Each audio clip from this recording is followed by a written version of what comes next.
Deus fala aos profetas. Vamos abrir a Bíblia Sagrada, Efésios capítulo 4, versículos 8 a 10.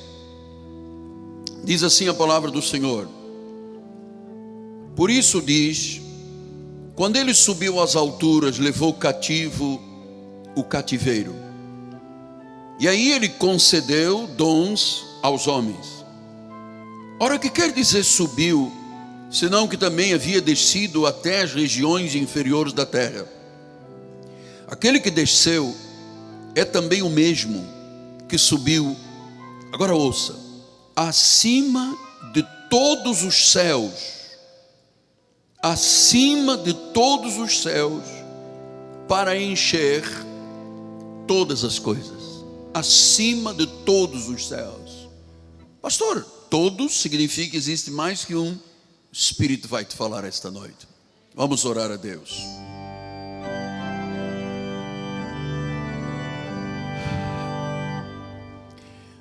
Senhor Jesus, vou abrir a minha boca, mas as palavras serão colocadas por Ti, Senhor. Essas palavras não voltarão vazias, não são humanas, elas vêm do coração do Pai. O Evangelho será revelado e vidas serão transformadas. Fala-nos na quietude do Espírito, fala-nos nesse cicio suave que penetra o ouvido da ovelha e se estabelece no coração do eleito de Deus. Em nome de Jesus, a igreja do Senhor diga amém, amém e amém. Meus amados filhos na fé, eu quero começar o meu sermão desta noite dando glórias, dando força, glórias e forças ao Senhor. Damos glórias desse altar que são devidas a Jesus. Exaltamos e louvamos o seu santo nome, porque na realidade Ele faz maravilhas, e estarmos aqui esta noite é uma maravilha de Deus. Seus conselhos, sua verdade, sua firmeza estão na nossa vida. A Bíblia diz: tudo que tem fôlego, louve ao Senhor. Tudo que vive, louve ao Senhor. E nós louvamos ao Senhor em espírito e em verdade. Bendizemos o seu santo nome. Ele é bom, as suas misericórdias, a sua benignidade, o seu amor dura para sempre. Eu recebo este louvor vindo do meu coração como incenso que Deus aspira sentado no trono. Se você pensa desta forma, receba e diga amém. Meus amados, Deus tem revelação para a igreja esta noite.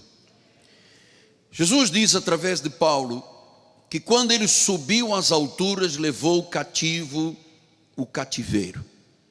Diz que quando ele subiu, significa que nós acreditamos na ascensão do Cristo que ressuscitou. E ele disse que levou cativo o cativeiro. Ele está falando aqui de um triunfo de Cristo, da vitória de Cristo, quando ele subiu e se assentou no seu trono de honra e de glória, no seu pleno poder e autoridade. A Bíblia diz à destra de Deus Pai. Destra, do original grego, significa pleno poder e autoridade. Então ele fala de subir. Ora, se sobe é porque primeiro desceu. E nós vamos ver esse contexto de João 3,13. Ora, ninguém subiu ao céu, senão aquele que de lá desceu, a saber, o Filho do Homem. João 6,62 disse que será, pois, se virdes o Filho do Homem subir para o lugar onde primeiro estava. Atos 1, 9 a 11 diz: ditas essas palavras, foi Jesus elevado às alturas, à vista deles, uma nuvem o encobriu dos seus olhos. Estando eles com os olhos fitos no céu, enquanto Jesus subia. Significa que se ele subiu, primeiro ele desceu. O trono ficou vazio. não existem 3 tronos. No céu armado há um único trono. Não existe um idoso, um filho ensanguentado e uma pomba. Existe um único Deus. Então, quando ele desceu, o céu, o trono ficou vazio, porque aqui estava a plenitude da divindade na pessoa de Jesus. Então diz que quando eles tinham os olhos fitos no céu, enquanto Jesus subia, 2 varões vestidos de branco se puseram ao lado deles. Eles disseram: varões galileus, porque estáis olhando para as alturas? Esse Jesus que dentre vós foi assunto ao céu, virá do modo como o vistes subir. Então Jesus, o Senhor, não tinha corpo, era um corpo glorioso. Ele se fez carne, habitou entre nós, cheio de graça e de sabedoria, voltou para o trono, ascendeu. Foi a ascensão de Jesus. E a Bíblia diz que ele vai voltar. Nós acreditamos nesse ministério, na segunda vinda de Cristo. E ele diz que levou cativo o cativeiro. O que significa isto, apóstolo? O cativeiro são todos os inimigos de Deus que você possa entender ou se referir, conhecendo a Bíblia Sagrada. Começando pelo pecado, a morte, os poderes malignos. Esse poder, Jesus diz que tomou posse, ele levou cativo. Ou seja, é impossível que um poder maligno entre na vida de um crente. Nós somos propriedade exclusiva de Deus.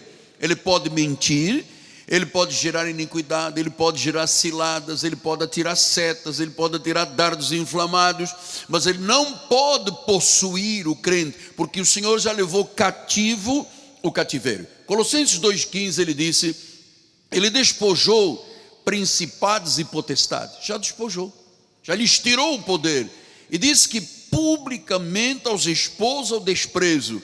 E onde começou a vitória? Onde Jesus cativou o cativeiro? Triunfando deles na cruz. Atos 2, 33 a 36. Exaltado à destra de Deus, tendo recebido do Pai a promessa do Espírito Santo, derramou isto que vedes e ouvis. Porque Davi não subiu aos céus, mas ele mesmo declara: disse o Senhor ao meu Senhor: assenta-te à minha direita, então até que eu ponha os teus inimigos por estrado dos teus pés. Versículo 36, esteja absolutamente certa, pois, toda a casa de Israel, toda a igreja, todo o povo de Deus, que este Jesus que vós crucificar, Deus o fez Senhor e Cristo. Então, nós temos consciência, amado, de que o povo de Deus, aqueles que acreditam que Jesus já levou cativo o cativeiro, eles sabem, eles têm noção disso, da impossibilidade, ou seja, a possibilidade zero de um cristão ser cativo outra vez. É verdade que havia uma mulher, filha de Abraão, que há 18 anos andava encurvada, cativada pelo diabo, vivia no cativeiro do diabo. Mas na cruz do Calvário, o pastor Wilson, ele tomou sobre si esse castigo, essa dor, e libertou. Então nunca mais acredite que é possível um crente ser cativado de novo. Se um cristão pudesse voltar ao cativeiro, o sangue de Jesus não teria nenhum poder e a obra não estava completa. Agora veja o versículo 9, diz que ora, que quer dizer que subiu, senão aquele que também havia descido às regiões inferiores da terra. Agora nós vemos a obra de Jesus. Diz em 1 de Pedro 3, 18 e 19, pois também Cristo morreu uma única vez pelos pecados, o justo pelos injustos, para conduzir-vos a Deus, morto sim na carne, mas vivificado no Espírito, no qual também foi e pregou aos espíritos em prisão. Quer dizer que Jesus, quando ressuscitou, ele foi lá onde havia espíritos salvos em desobediência, mas que estavam cativados pelo diabo, aprisionados pela desobediência. Jesus foi lá e tirou os espíritos que estavam em prisões. E diz o versículo de número 20: os quais, noutro tempo, foram desobedientes, quando a longanimidade de Deus aguardava nos dias de Noé, enquanto se preparava a arca, na qual poucos, a saber 8 pessoas, foram salvos através da água. Então, quando Deus deu instruções a Noé, disse: Noé, prepara uma arca, porque eu vou mandar um dilúvio. Durante 120 anos, aquele idoso construiu uma arca, e ele foi anunciando: olha, Deus disse que vai chover, Deus disse que vai mandar um dilúvio. Ninguém acreditou. Então, muitos daqueles que foram engolidos pelas águas eram pessoas salvas em desobediência. Deus não poderia deixar uma ovelha cativada pelo diabo na prisão da eternidade, no Hades, no Sheol. Então o que ele foi? Ele tirou os espíritos que estavam presos, estavam em prisões, aqueles que estavam em desobediência. Por isso, em 1 de Pedro 4,6 diz: pois para este fim o evangelho foi pregado também aos mortos, para que mesmo julgados na carne segundo os homens, vivam no Espírito segundo Deus. Olha como a obra de Deus é completa. O Senhor poderia ter dito: você foi desobediente, paciência, coma pó o resto da vida. Diz: não, mas as minhas ovelhas, nenhuma pode se perder, nenhuma se perderá. E aqueles que morreram de desobediência, que não deram ouvidos a Noé, quando começou o dilúvio e se fechou a porta da arca, amado, muitos daqueles morreram em desobediência, mas eram do Senhor, e Deus não poderia deixá-los cativos no cativeiro de Satanás. Ele levou cativo o cativeiro, ou seja, todo o poder do mal terminou com a ressurreição de Jesus. E depois ele diz em Apocalipse 1,18: e aquele que vive, diga: Jesus vive. Então você não está vendo aqui um boneco pendurado numa cruz, não há um ídolo, não há uma estátua, ele não é um mito, ele não é um aion. A Bíblia diz: ele vive. Diga: o meu Jesus vive. E ele disse: eu estive morto, mas eis que estou vivo pelos séculos dos séculos. Aleluia. Ele é o alfa e o ômega, ele é o princípio e o fim.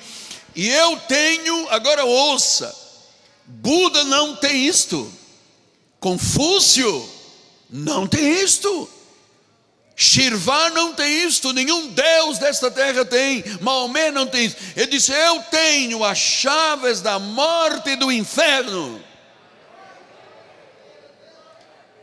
Pastor, quer dizer que então Satanás não é onipotente, onisciente, onipresente? Bem, os crentes aí fora dizem que é, a Bíblia diz que não, que as chaves de todo o poder, até da morte e do inferno, estão com Jesus Cristo. Você pode dar um glória a Deus? Glória a Deus, isto é importante, glória a Deus.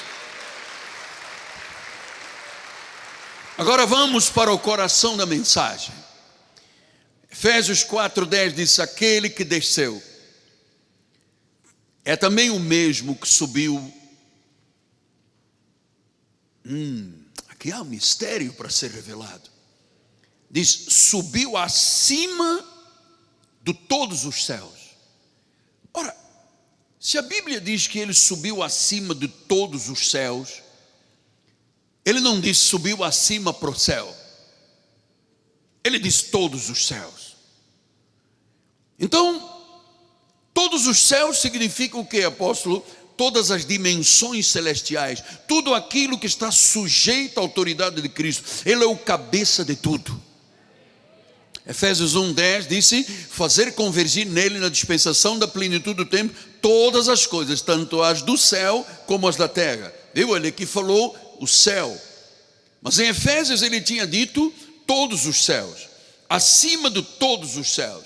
Então vamos compreender esta noite que se a Bíblia fala acima de todos, significa que há mais que um. E eu vou já lhe dizendo, existem 3, à luz da Bíblia Sagrada. Ele explica isso em 2 Coríntios 12, 1-4. Ele diz assim: e é necessário que me glorie, ainda que não convém. Passarei as visões e revelações do Senhor. Conheço um homem que em Cristo, que há 14 anos foi arrebatado até o 3º céu. Opa, até o 3º, acima de todos os céus. Agora Paulo foi específico. Ele disse: ele foi arrebatado, Paulo foi arrebatado até o terceiro céu. Ele diz, eu não sei se no corpo, fora do corpo, foi uma experiência tremenda, foi uma experiência dramática, sobrenatural, acima de conceitos humanos. Ele diz que ele foi arrebatado até ao terceiro céu. Versículo 3, diz, eu sei que o tal homem, se no corpo ou fora do corpo, não sei, Deus o sabe, foi arrebatado. Agora ele fala de um céu que se chama o paraíso. O terceiro céu se chama o paraíso. E ele diz que ele ouviu palavras inefáveis, que não é lícito ao homem referir. Deus se revelou a Paulo de tal monta. Lembre-se que a continuidade desse texto diz que foi preciso um espinho na carne dele para que ele não se ensoberbecesse, para que a soberba não tomasse conta dele. Mas o importante agora é nós sabermos que Deus está dizendo que existem o terceiro, significa que existe um primeiro, um segundo e um terceiro céu. E este terceiro céu Deus o chama de o paraíso. Deixe-me explicar uma coisa importante. Em toda a literatura sagrada, a Bíblia significa a palavra sagrada, a palavra por excelência. Em toda a literatura sagrada, este é um dos eventos mais profundos que existem, o arrebatamento de alguém. Não foi só um arrebatamento, porque outros foram arrebatados. É que houve um arrebatamento com visões, revelações. Ele diz no versículo número 2, disse, ao terceiro céu, porque Enoque foi arrebatado e não voltou, Elias foi arrebatado e não voltou, mas Paulo foi, aleluia, Paulo foi arrebatado, esteve diante do trono, Deus lhe revelou tantas coisas, entre elas 14 epístolas, o pacto sagrado, e ele diz, foram coisas tão inefáveis, que os homens não poderiam ouvir a grandeza da revelação total. Imagina, Deus falando de predestinação, já tem um monte de guri aí fora, voltado contra. Salvação eterna, a maioria das igrejas me acha um fantasma, um ET, porque nós acreditamos que Deus pode salvar totalmente, conforme diz Hebreus. Imagina se Paulo pudesse revelar tudo o que ele ouviu. Se as coisas, a prática da graça já geram tormento na vida de muitas pessoas, claro, para quem não é da salvação. Então, diz que foi ao terceiro céu. Vamos voltar a dizer, se há um terceiro, significa que há um segundo. Se há um segundo, significa que há um primeiro. Ele está falando aqui de esferas espirituais. O primeiro céu é chamado qual? Atmosfera. A primeiro céu, daqui do zero, ground zero, até onde há ar, chamada atmosfera, é o primeiro céu. Sabe como é que Paulo chamou em Efésios 1:3? Bendito Deus e Pai nosso Senhor Jesus Cristo, nos tem abençoado com toda a sorte de bênçãos espirituais nas regiões celestiais.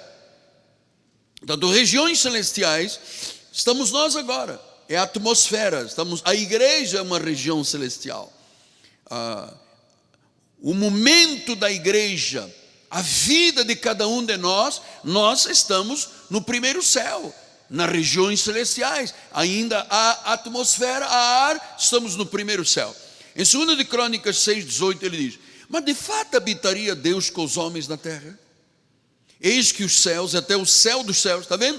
O céu dos céus, não te podem conter, quanto menos esta casa que eu edifiquei. Então, a casa de Deus, em particular, amado, com temor, tremor e mão na Bíblia, é o lugar mais propício que nós habitamos nesta terra, porque nós estamos aqui em regiões celestiais. Nós estamos no primeiro céu, a congregação divina, a igreja, a casa do Pai. Eis que os céus dos céus. Pastor, e o que é os céus dos céus? O paraíso, o terceiro céu. 1 Timóteo 6,16 diz, o único que possui imortalidade, que habita em luz inacessível, a quem homem algum jamais viu nem é capaz de ver. Então, ele está lá no terceiro céu, onde não há controle do homem. Então, primeiro céu, regiões celestiais, igreja, nossa vida nesta terra. Nós não andamos aqui de qualquer monta, senhores. A igreja não é apenas um prédio. Isto aqui é o concílio de Deus. Isto aqui são regiões celestiais. Depois, o segundo céu, o que é, apóstolo? O segundo céu, os cientistas chamam de estratosfera.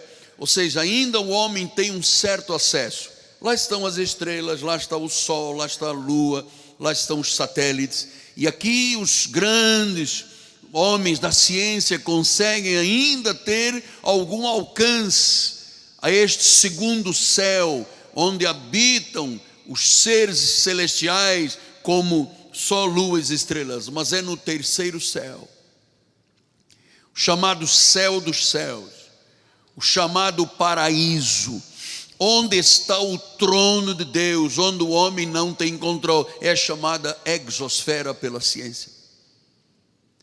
Isso é muito interessante, amados, porque João 14:2 disse: na casa do meu pai há muitas moradas.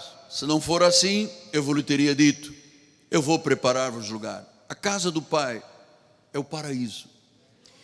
E vou lhes dizer uma coisa: a grande certeza que todos nós temos como evangélicos e cristãos, que lá iremos todos morar. É lá que está o trono, é lá que está o lugar santo dos santos, é lá que está o altar de Deus, é lá que estão os 24 anciãos, e é lá que estaremos todos diante dele, dizendo glórias para sempre ao Cordeiro de Deus, a Jesus o Senhor, ao leão da tribo de Judá, a raiz de Jessé. Amado, é lá no trono aonde Deus tem controle absoluto e aonde Ele governa e rege as nações com vara de ferro. Então Cristo é o Senhor dos céus e da terra.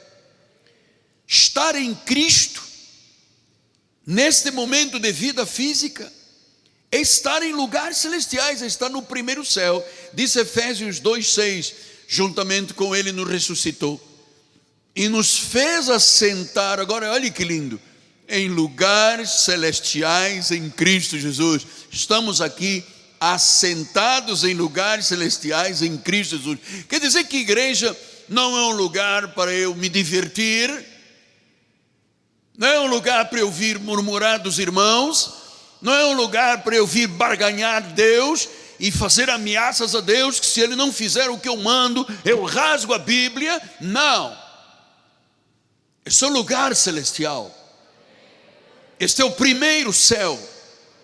Estamos sentados com Ele em lugares celestiais. A igreja é um lugar celestial. Ele diz em 2 de Pedro 1:4, pelas quais não têm sido doadas as muito preciosas e muito grandes promessas, para que por elas vos torneis co-participantes da natureza divina.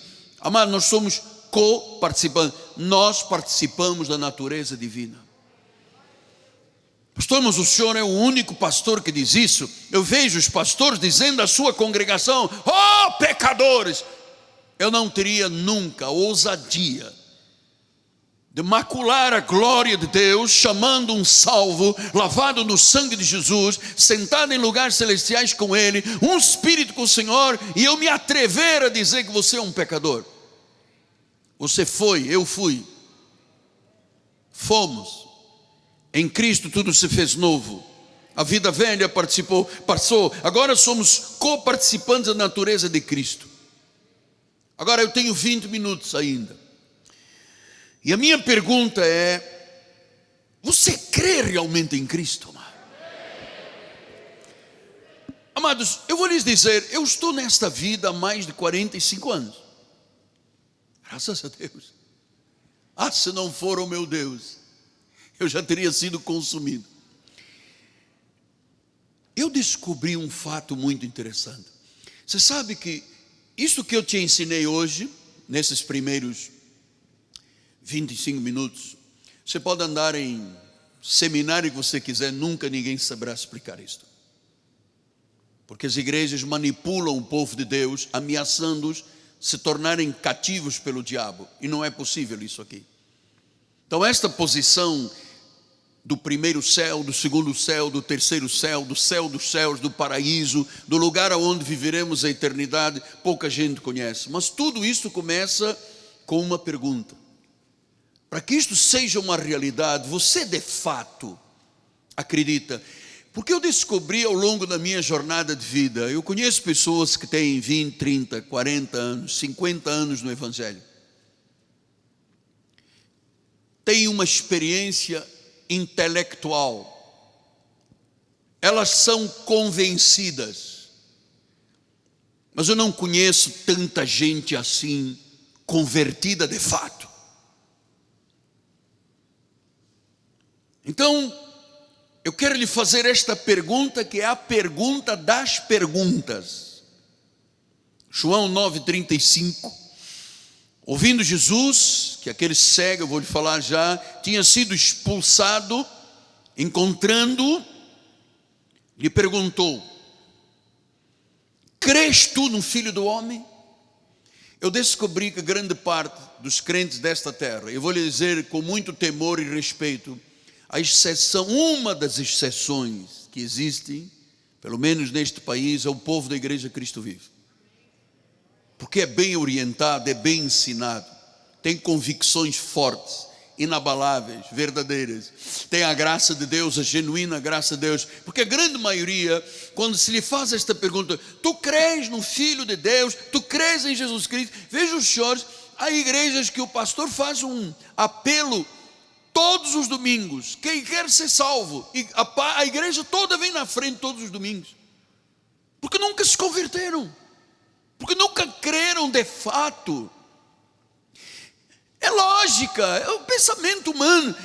Você sabe, crer no Filho do Homem, Jesus havia dito, quando ele conheceu este cego e o curou: olha, é preciso que as obras de Deus sejam feitas. A primeira obra foi a cura, que curou este cego, mas depois havia uma obra maior, e ele chegou ao momento, quando ele viu o cego expulso da sinagoga, ele disse: vem aqui, João, Manuel, Maria, sei lá qual é o teu nome, você realmente crê no Filho do Homem? Você sabe que este cego é uma das experiências mais bonitas da Bíblia Sagrada. Ele era um cego de nascença, foi curado, Jesus cuspiu na terra, fez lodo, passou-lhe nos olhos, depois disse: vai ali, lava-te no tanque de Siloé. Quando ele voltou, ele estava curado, os olhos dele se abriram. E quando ele foi questionado pelos fariseus, ele disse: olha, mas como é que você pode ter sido curado por um pecador? Como é que Jesus tem o poder de Deus para curar? E ele disse: olha, eu era cego e agora vejo. O importante é o testemunho. Eu era cego e agora vejo. E aí, quando ele é expulso da sinagoga, diz o versículo 35, ouvindo Jesus que o tinham expulsado, perguntou-lhe: crês tu no Filho do Homem? Jesus foi procurar este homem que havia sido cego, e foi um momento muito importante. Ele estava ali numa luta, à beira de um tanque. Jesus cospe no chão, faz um lodo. Você vê as formas de Deus operar com cuspe? Ele tem poder sobre tudo. Bota lodo, lava-te lá. Ele veio curado. Mas Jesus disse: as obras de Deus não podem ser apenas físicas. Bispo, a verdade é, todas as pessoas que foram curadas na Bíblia Sagrada, todas morreram depois. A grande obra de Deus não é uma cura física. Senhores, eu estive à beira da morte, meu corpo entrou em putrefação, eu tive necroses ósseas e tecidos, eu vi o meu corpo fragilizado. Jesus me curou, mas se ele tivesse apenas ficado na cura, eu não estaria aqui esta noite. Jesus busca a ovelha até encontrá-la, bendito seja o seu santo nome. E ele fez esta pergunta-chave: Manuel, você crê? Porque Jesus estava sondando o coração dele. Ele tinha planos, ele tinha pensamentos muito mais altos do que apenas curar a oftalmia, a cegueira deste homem. Por isso ele lhe fez a pergunta das perguntas: tu crês? Crês no Filho do Homem? Crês em Jesus Cristo? Amado, Jesus queria um avanço na fé. Queria que ele soubesse que ali não estava apenas um curandeiro, ali estava o próprio Deus. E foi o próprio Deus que te trouxe aqui esta noite. que te colocou diante dessa mídia social, que te fez abrir essa igreja na palma das tuas mãos, no teu smartphone, no teu iPad, no teu computador, no teu notebook. E a pergunta das perguntas é: crês tu no Filho do Homem?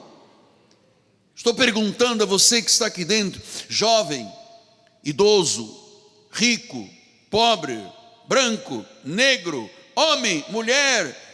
É com você que Deus está falando. É com você que Deus está falando. Tu crês realmente? Não é apenas dizer eu sou crente.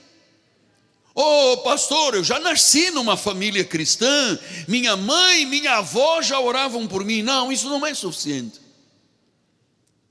Esta pergunta que Jesus fez a este cego, agora ex-cego, agora curado, era muito mais profunda. Era uma pergunta espiritual que mudaria a vida dele.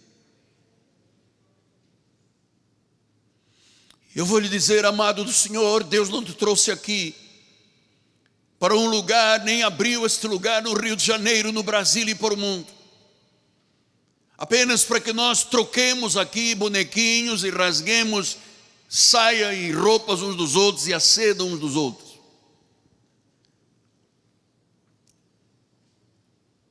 Ele tem algo muito mais profundo do que você pode imaginar. É profundo e espiritual. Mas talvez alguém diga: mas apóstolo, o meu caráter moral é correto. Nos negócios eu sou uma mulher honesta. Eu ajudo todas as pessoas. Eu sou livre de qualquer suspeita, apóstolo. Mas o que eu estou lhe perguntando, e que Jesus perguntou a esse homem, é muito mais profundo do que a nossa conduta externa. Ele disse: crês tu? Você sabe, há muitas pessoas de moral elevado, muitas pessoas são amáveis, são generosas, até são religiosas, mas elas não creem em Jesus de fato. Eu vou te dizer uma coisa: não te escondas atrás da internet. Deus está te falando, amado. Não se esconda atrás de uma multidão de 210 milhões de pessoas no Brasil. Deus está te falando. João 9:25 disse: se é pecador eu não sei, mas uma coisa eu sei, eu era cego, agora eu vejo. Portanto, Deus já tinha operado no corpo físico. Este homem era cego, ele enxergou.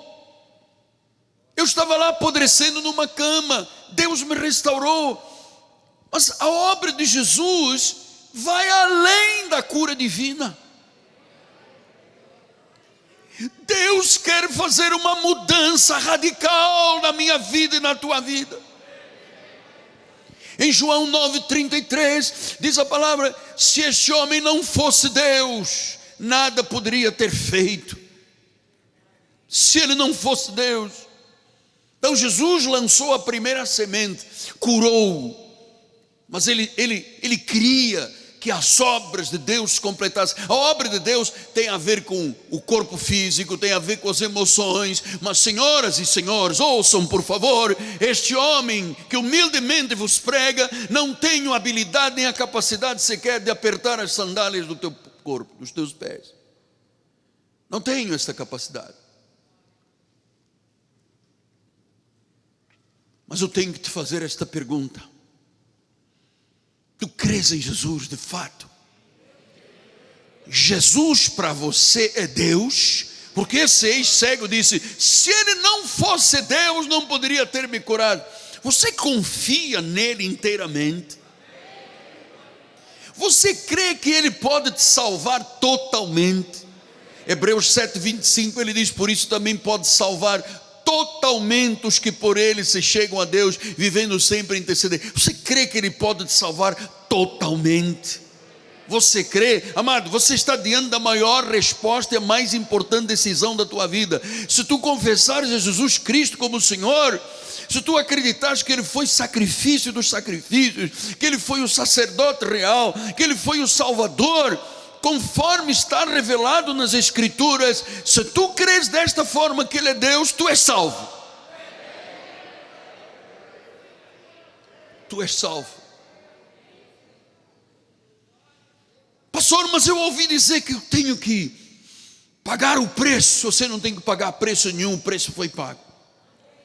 Pastor, mas eu ouvi dizer que se eu comprar por R$1.000 uma semente de broto de feijão, eu vou ficar um milionário. Isso é balela, mas isso é mentira do diabo. Se você não for um semeador, você nunca colherá. Grande parte dos crentes mal aí fora ou pouco conhecem a respeito de Jesus. Não conhecem as grandiosas misericórdias do Senhor. Não vivem no esconderijo do Altíssimo. Não são capazes de responder a esta pergunta: crês tu no Filho do Homem? Pastor, mas o senhor está fazendo essa pergunta? Eu já sou um oficial da igreja, eu já dirijo parte do ministério. Ouça, eu sei que muitas vezes a pessoa fica ofendida, porque ela na realidade não conhece Cristo como deveria de conhecer. Muita gente é admiradora, é convencida, mas crer em Cristo Jesus totalmente exige uma rendição, exige uma confissão. Mas apóstolo, só um momento, eu estou ouvindo o senhor pela internet, estou aqui na Europa, estou em África, estou em algum canto deste mundo, eu sigo os santos católicos. Deixa eu lhe dizer uma coisa muito respeitosamente: um salvador que não é divino não é nada. Nossa Senhora de Fátima não é nada quanto à salvação. Nenhum santo, nenhum Deus desta terra é divino, é capaz de salvar, de transformar. Em Romanos 8,16 diz: o próprio Espírito Santo, testifica com o nosso Espírito. Então, isto é obra do Espírito Santo. Nós somos filhos de Deus. E a minha pergunta é: crês tu? Esta pergunta é para ser respondida, amados. Porque se esta pergunta não fosse importante, Jesus não faria aquele homem. Se esta pergunta não fosse uma exigência da salvação, Jesus não teria feito esse homem. E ele exige uma resposta: ou sim, ou não. Porque viver fora do favor de Deus é muito triste. Não há descanso para a alma. Eu conheço muitas pessoas crentes, amados, são infelizes, fazem os outros infelizes, não têm descanso, não têm paz, não têm esperança, não têm uma segurança profunda em Deus, porque na realidade não creem da forma correta como Jesus exige.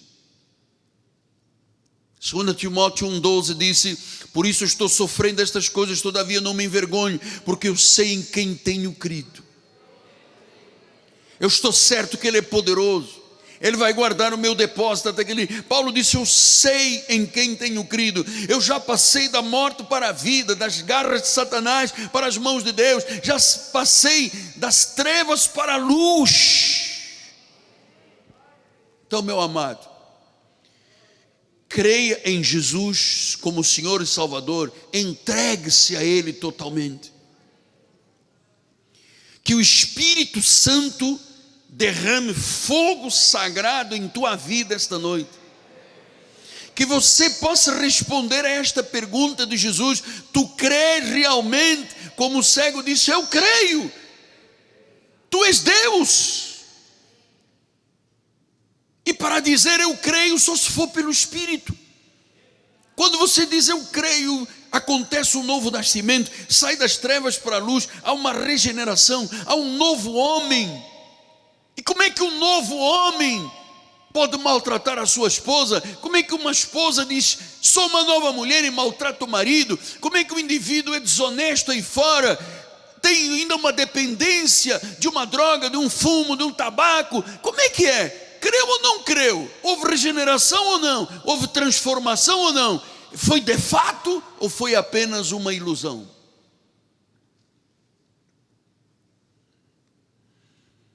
Eu poderia agora se eu fosse um homem desonesto, apontar 2 ou 3 pessoas que eu conheço as suas vidas.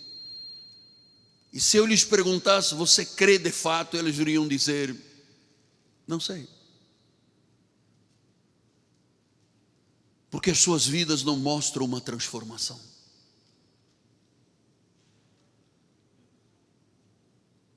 Primeira de João 3,14. Nós sabemos que já passamos da morte para a vida. Porque nós amamos os irmãos.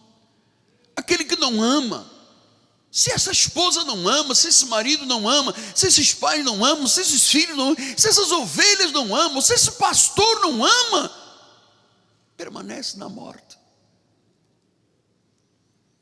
Então eu vou lhe dizer nesta retinha final, in conclusion, curve-se diante de Deus esta noite, curve-se diante da palavra, receba este cálice da salvação, faça a vontade do Senhor. Em Romanos 10:9 diz que se confessar Jesus com a boca e crer com o coração que Ele ressuscitou, serás salvo.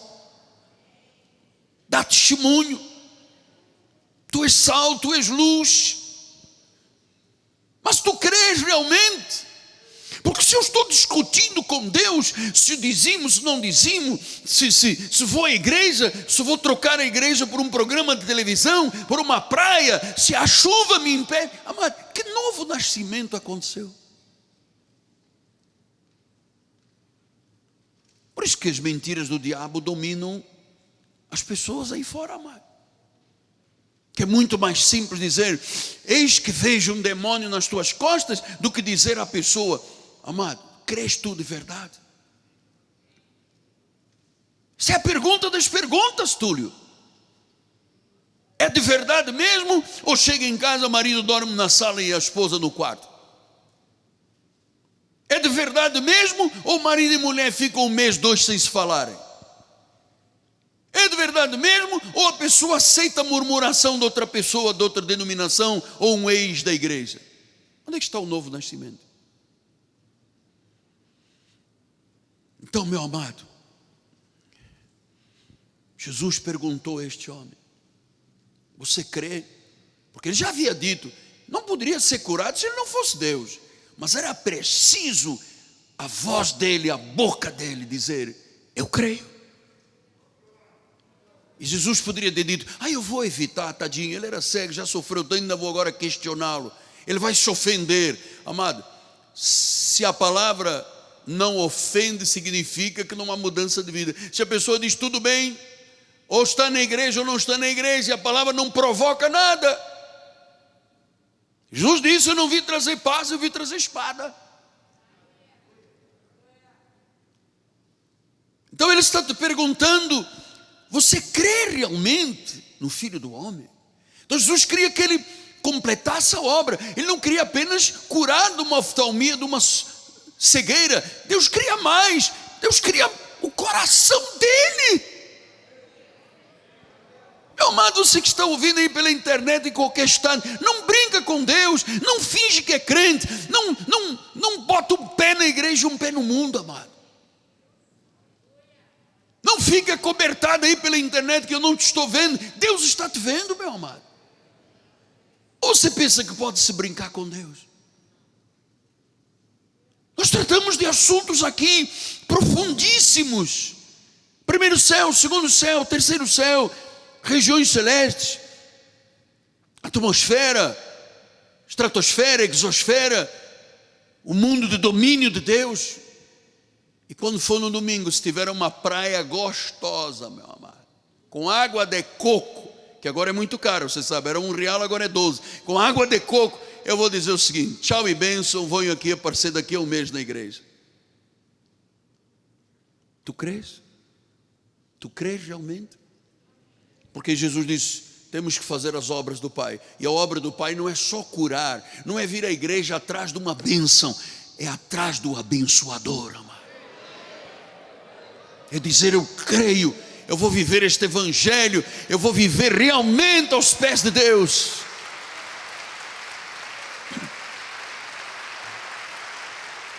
mas eu estou muito cansado, eu não consigo orar, eu hoje escapei, eu há uma semana que não oro, já tem 15 dias que eu não vou à igreja. Crês tu? Essa é a pergunta das perguntas. Crês tu ou não crês tu? Ou vai terminar o culto e você diz, ainda bem que ele terminou, porque ele me questionou muito, ele me ofendeu, ele está dizendo que se eu posso até ser... Oi, eu conheço muito pastor, amado. Saiu agora uma lista, e eu vou depois mostrar aqui na igreja. Foram surpreendidos um monte de pastores nos Estados Unidos que eram ocultistas, tinham relação com o diabo, amado, estavam nos altares das igrejas. Então não é a cura dos olhos que é importante.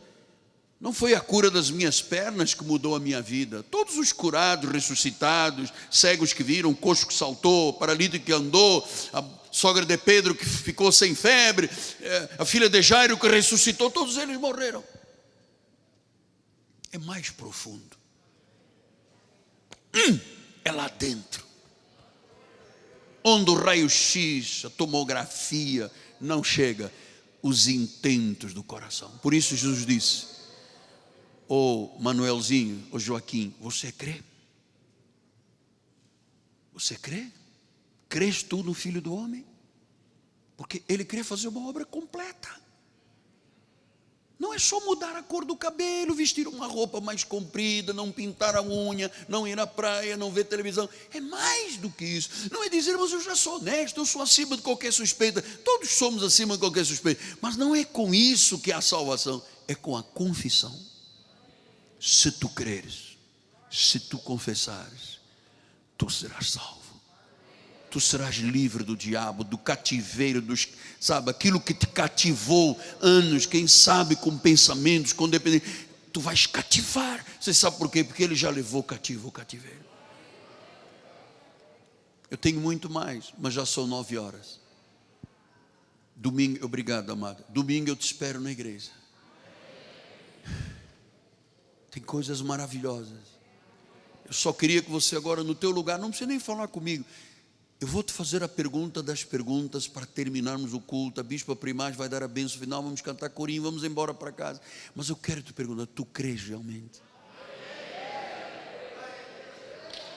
Tu crês realmente?